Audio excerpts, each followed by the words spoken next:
한 권의 책으로 사람을 읽는 시간. 이 책을 쓴 사람, 진행을 맡은 이기양입니다.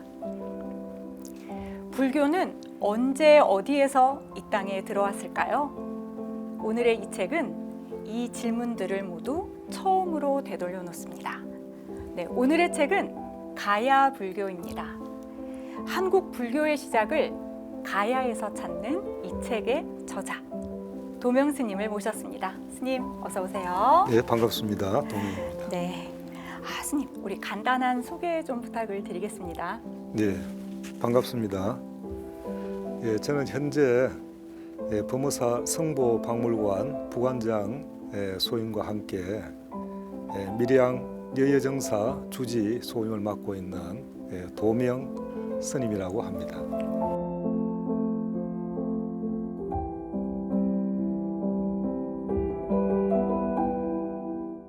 네, 스님의 책의 첫 단어가 굉장히 의미심장하더라고요. 인연. 네, 이 스님과 이 가야 불교가 만나게 된 그 인연의 이야기가 간단히 쓰여져 있긴 하던데요. 그 이야기부터 한번 시작을 해보면 좋을 것 같습니다.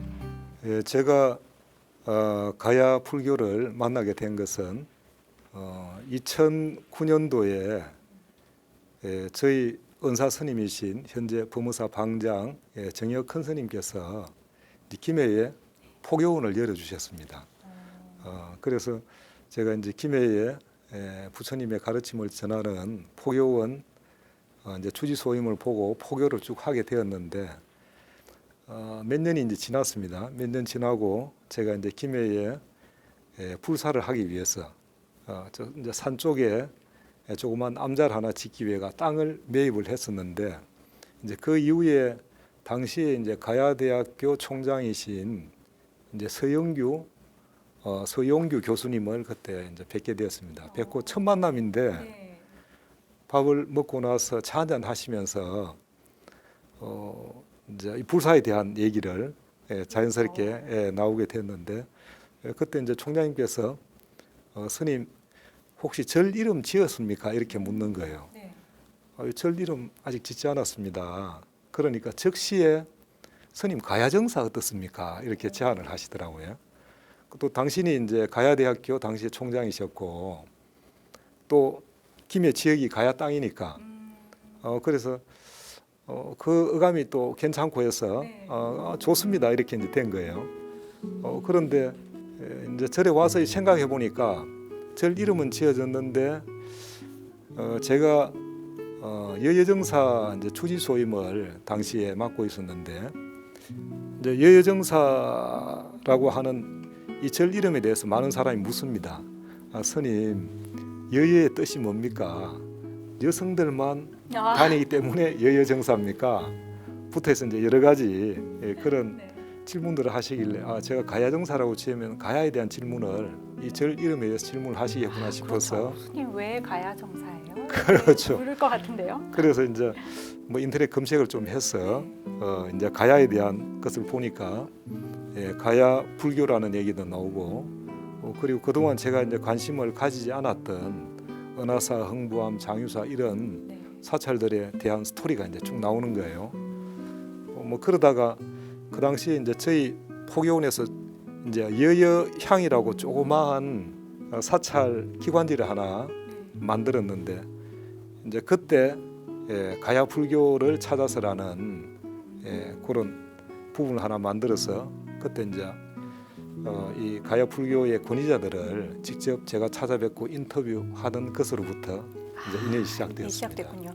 어찌 보면 이 스님의 책임감으로부터 시작이 된 것 같아요. 내 절의 이름을 묻는 신도들에게 올바른 정보를 주겠다라고 생각을 하신 건데요. 이 가야 불교와 관련된 사찰이라고 해야 되나요? 김해 지역에만 그렇게 있는 건가요? 김해에도 있고 하동에 가면 칠불사라고 있습니다. 칠불사는 왜 칠불사가 되었냐 하면 김수로 왕과 허왕우가 결혼을 해서 십남 이녀를 낳았다라고. 십남 이녀라고 하신 거예요? 이제 다산의 이걸 왜 다산의 쓰지? 예왕이죠. 네. 그런데 그 중에 이제 7 왕자가 출가를 해서 하동 칠불사에서 수행을 해서 소위 도통을 했다. 그래서 그 사찰 이름이 칠불사로 지어졌고. 아니 그러면 10명의 아들을 낳았는데 그 중에 7명은 스님이 되신 거예요? 그렇습니다. 아, 이 가야를 연구하다 보면 우리나라 최초 이런 기록들이 많습니다. 굉장히 신기한 일인 것 같기도 하고요. 네. 특히나 그 당시에. 네. 그렇군요. 이렇게 해서 이제 가야 불교와의 만남을 하셨는데 지금은 굉장히 가야 불교에 어찌 보면 저명하신 분으로 유명하시잖아요. 그 사이에 많은 그 공부의 과정들이 있을 것 같아요. 그래서 그 이야기도 조금 나눠주시면 좋을 것 같고요. 가야 불교 무엇인지로 한번 넘어가 볼 수 있으면 좋겠습니다. 먼저 가야 불교에 대한 얘기를 해볼까요? 네, 우리가 이제 신라 불교, 백제 불교, 고구려 불교 이렇게 이제 그 시대에 맞는 그 불교의 명칭이 붙죠. 마찬가지로 가야 불교라고 하면 가야 시대의 불교죠. 그래서 뭐 제가 연구해 본 바로는 이제 서기 48년 허왕과 시집 올 때 파사석탑이라는 탑을 가져왔고 탑은 이제 우리 불교의 상징물이거든요. 그래서 그때 불교가 들어왔고 그 이후에 이제 여러 사찰들이 지어지고 그리고 이 가야 불교는 소위 가락국 이후에 이제 뭐 금강가야, 아라가야, 대가야 이렇게 6가야가 있는데 학교 다닐 때 배운 얘기 예, 그렇습니다. 그 6가야 전체에 포함하는 불교, 그래서 곳곳에 있는 우리 경남 일대에 있는 가야 시대의 불교, 이것을 가야 불교라고 할 수 있습니다. 이 가야 불교가 이 우리나라에 들어온 불교의 처음이다 이렇게 이야기를 하잖아요. 그것에 대한 이야기를 한번 들어볼 수 있을까요? 우리가 어렸을 때 배웠을 때는 우리나라 최초의 불교는 서기 372년 고구려 소수리망 2년에 들어온 고구려 불교로부터 시작되었다. 이제 삼국유사에 그렇게 나옵니다. 삼국사기에 그렇게 나옵니다. 삼국유사에는 삼국유사 가락국기라든지 아니면 그 파사석탑조라든지 이제 여기를 보면 가야 시대에 이미 불교가 들어왔다라고 얘기를 하고 있는 것이죠. 우리가 어렸을 때 이제 배우기를 삼국사기는 정사고 삼국유사는 야사다. 그 야자가 이제 덜 야자를 쓰는데 어떻게 보면 우리가 정품과 비품 뭐 이런 개념 비슷하게 우리가 인식을 하는 것 같아요. 정품에 들어가지 못했던 진짜 얘기가 여기에 있을 수 있다는 말씀이시죠? 네, 그렇습니다. 그래서 이제 이 개념 자체가 사실은 좀 잘못되었습니다. 우리는 정과 야 이렇게 하면 이 두 개가 굉장히 레벨 차이가 있는 거지만 정사라고 하는 것은 이제 관찬사 나라에서 관에서 편찬하면 정사라 그러고 개인이 하면 야사라고 그렇게 했죠. 개인이 쓴 것이라 해도 그 신뢰도가 높으면 그게 충분히 정사가 될 수 있는 것이죠.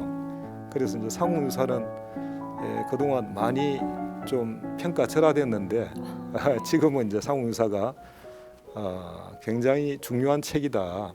역사만 있는 것이 아니고 문화도 있고 그 다음에 뭐 지형과 풍속, 당시에 정치사뿐만이 아니고 모든 것을 다 통합하는 그런 책이다라고 해서 지금 삼국유사가 전 세계 20개국 이상 번역되고 있습니다.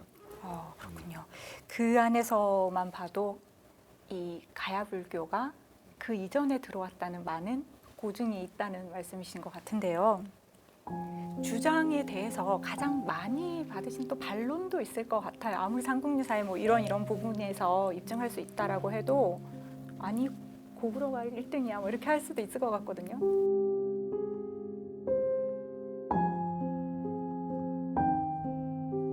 그렇습니다.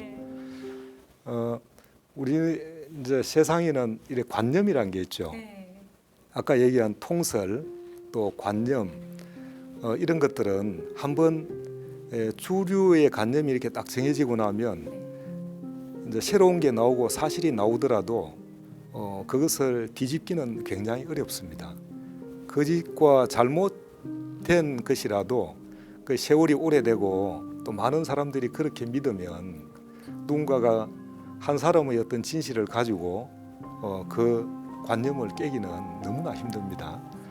이 가야 불교도 분명히 상국유사라고 하는 우리의 역사서에 있었고 또 이 상국유사를 쓰신 분이 이 고려 시대의 국사이십니다. 요즘으로 치면 대한불교 조교 중에 종정스님과 같은 우리 이제 기독교나 천주교로 치면 뭐 대주교님 같은 최고의 목사님 같은 그런 분이 기록을 남길 때 뭐 가짜를 남기거나 허투루 남기지 않는다는 거죠. 우리 민족을 다른 말로 기록의 민족이라 하거든요. 우리 민족은 조선 시대에도 우리가 그 조선 시대 왕조사, 왕조실록이나 이런 거 보면 전 세계에 이런 역사가 없죠. 500년 동안의 역사를 그렇게 방대한 양을 남긴 나라가 없습니다.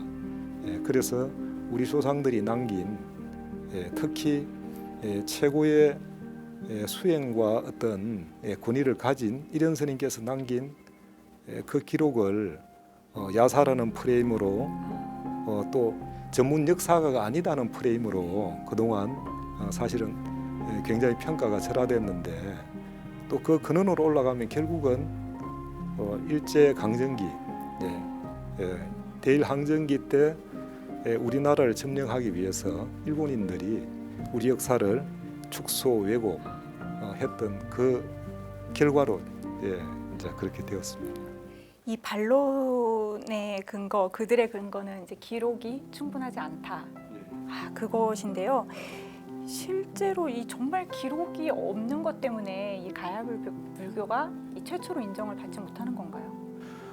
역사학이라고 하는 것은 역사학에는 이제 문헌학과 고고학이 있는데 결국은 학문이기 때문에 어떤 근거, 그 유물, 증거가 있어야 되는데 이제 가야 같은 경우는 이제 가야가 신라에 병합되고 나서 이후에 가야 역사가 많이 지워지죠.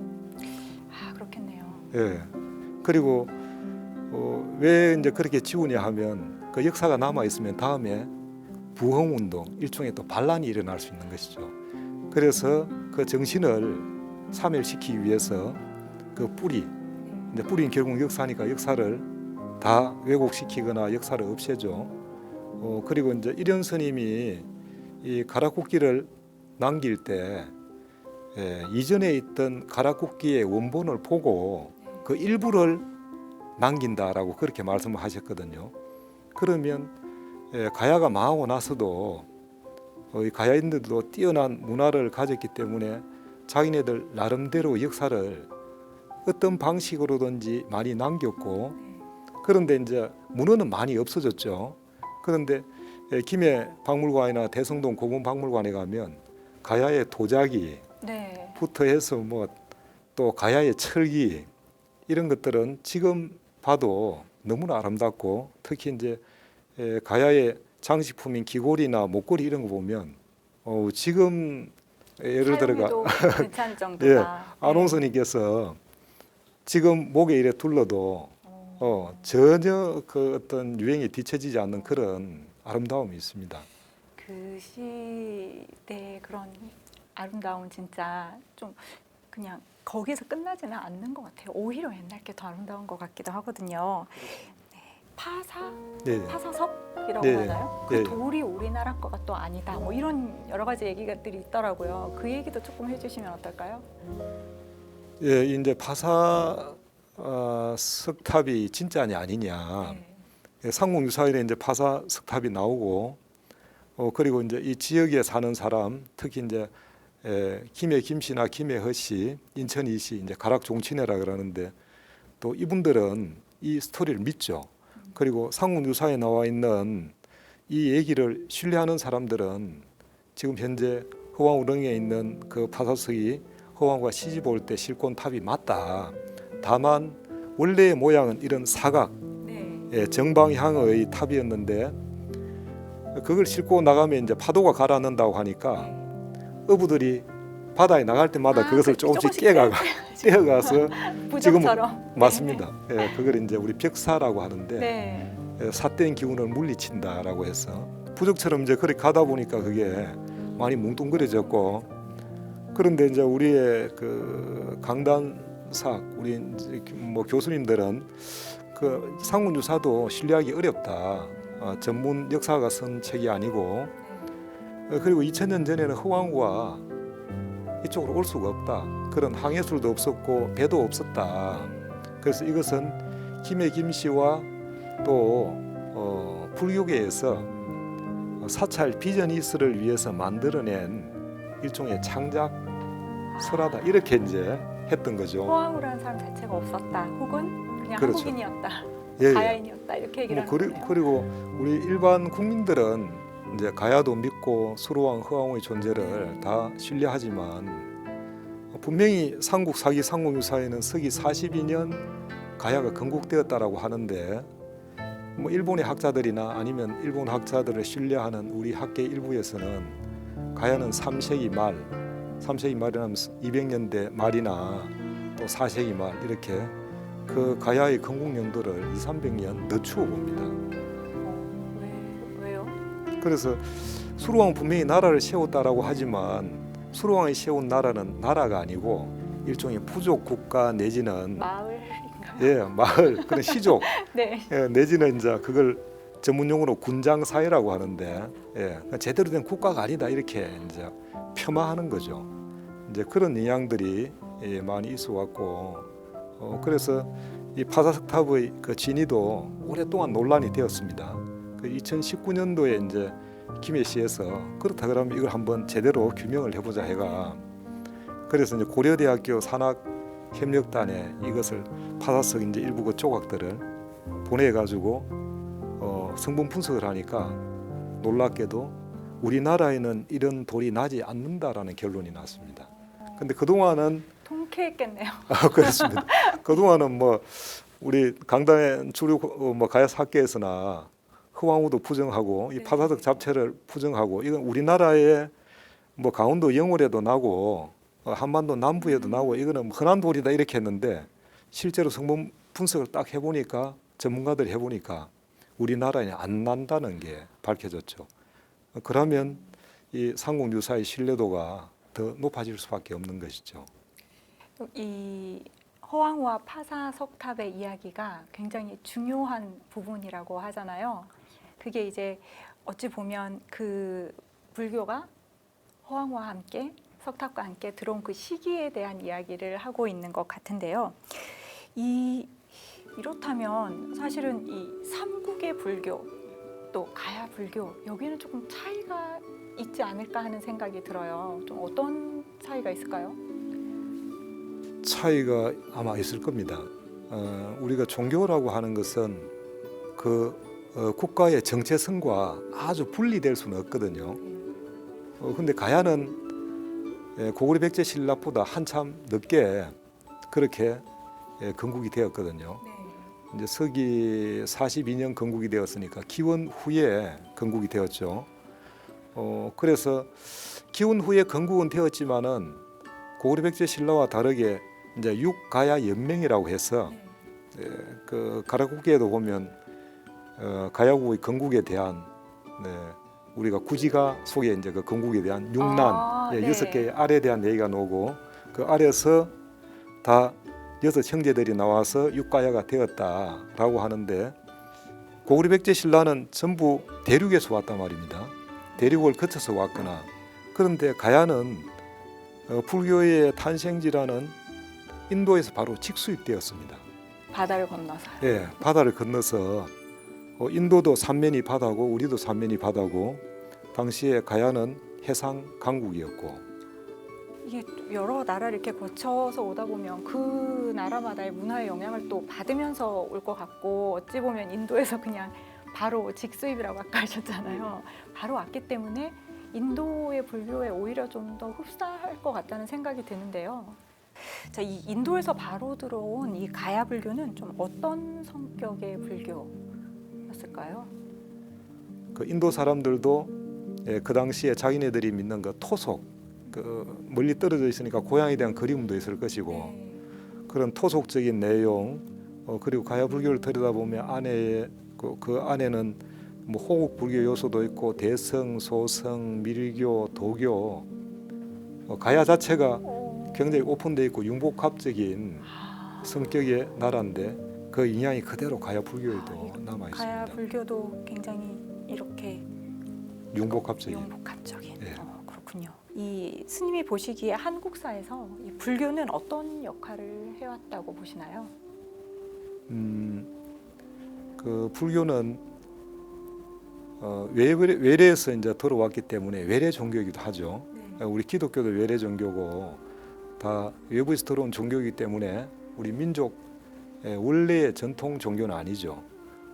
그렇지만은 이제 500년, 1000년 이상 이렇게 쭉 그 땅에서 그 나라의 사람들과 백성들과 함께 이렇게 하면 이제 체화되는 게 있습니다.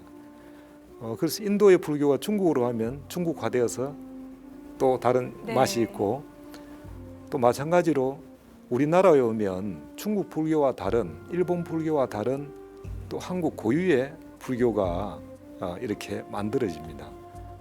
그래서 이 가야 불교는 부처님의 이제 본래의 그 사상인 자유와 평등, 평화, 또 자비 이런 사상들과 그리고 요즘 시대가 굉장히 이제 서로 치열하게 다투지 않습니까? 각국 간의 전쟁도 하고 그런데 불교의 가장 핵심 가르침은 영기 사상이거든요. 서로 인연하여 존재한다. 상생, 공존 이것이 부처님의 사상이라서 그게 가야 불교 속에도 그런 통합적인 사상이 들어있고 그것이 지금 현재 여러 가지 갈등을 치유해주는 또 하나의 그런 대안이 되지 않을까 싶습니다. 실제로도 그 국가 간의 다툼이라고 해야 되나요? 그것들 좀 완화시키는 영향이 있었다는 말씀이신 거죠?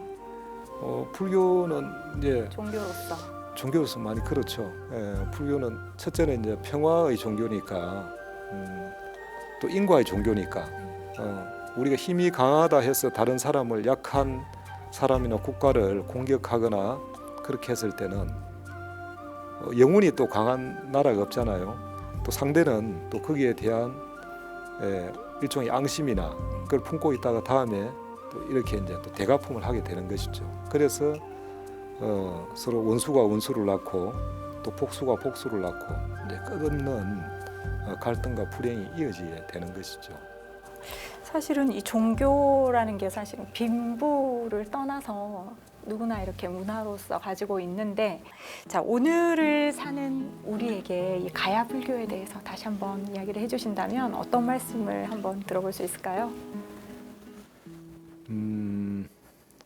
이제 저는 뭐 원래 역사학자도 아니고 그냥 수행하는 이제 수행자였죠. 우리가 성직자인데 인연에 의해서 이제 이 가야 불교를 들여다보게 되고 또 이제 가야를 들여다보게 되고 또 우리의 고대사를 들여다보게 되고 이렇게 쭉 연기적으로 또 우리 역사 전반이나 우리의 근원에 대한 것을 이제 들여다보면서 저 개인적으로는 역사 공부를 하면서 수행에도 굉장히 도움이 되었습니다. 이 역사 연구를 통해서 이제 수행과 또 수행 이외에 많은 부분에 도움을 받았습니다. 우리 역사 연구를 하다 보면 역사에는 사건이 있고 또 인물들이 있고 거기는 잘하면 잘한 대로의 교훈이 있고 또 못하면 못한 대로 그것을 반성으로 해서 그걸 또 교훈으로 삼을 수가 있고 이제 이렇게 하면 자기의 지식과 또 자기의 품성을 닦는 데 큰 도움이 되죠. 요즘 뭐 우리나라에도 여러 가지 그 청소년 문제부터 해서 뭐 또 사회적으로 뭐 각계각층에서 많은 문제들이 일어나죠. 근데 그 문제의 근원으로 들어가면 결국에는 인간의 마음, 이제 정신적인 것으로 귀결이 되게 되어 있습니다. 그런데 그 귀결은 또 결국은 인간의 욕망으로부터 여러 가지 문제가 일어난다는 거죠. 노력은 작게 하고 뭔가 빨리 얻고 싶고 또 남의 것을 뺏어서라도 뭔가 성공하고 싶고, 근데 역사에는 그런 다양한 사례들을 다 보여주고 있거든요.